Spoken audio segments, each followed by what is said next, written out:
Lumapit at nakipagkamay si Pangulong Bongbong Marcos kay Chinese President Xi Jinping sa pagtatapos ng Asia-Pacific Economic Cooperation o APEC Summit sa South Korea.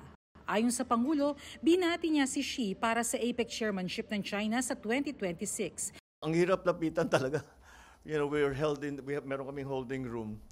But every time he comes in, he's surrounded by his security. So, ayoko namang mamilit, baka suntukin pa ako ng security guard niya. But when we came to the end, sabi ko, nakakahiya ito. Hindi pa ako bumabati. Hindi ba? Baka kung anong sabihin, baka naman ma-offend. Sabi ko, so pinilit ko makapunta sa kanya. And I said, yeah, congratulations on your assumption of the chair for the following APEC. And I hope to do good work together with you. That's it.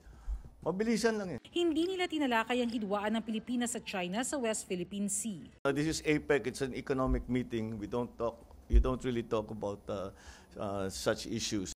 Habang nagaganap ang APEC Summit, napagkasunduan ng Pilipinas at Amerika sa ASEAN Defense Ministers Meeting sa Kuala Lumpur, Malaysia, ang pagbuo ng Task Force Philippines kung saan bubuo ng bagong sistema para sa patuloy na interoperability at kahandaan ng dalawang bansa at pigilan ang paglala ng tensyon sa South China Sea. I hope it will lower the tensions in West Philippine Sea. It will certainly not heighten them because it's not something new.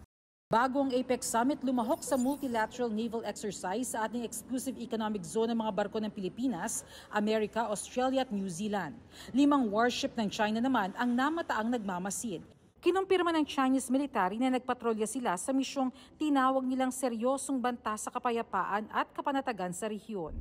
Bukod sa gusot sa seguridad, may bangayan din sa kalakalan ang Amerika at China.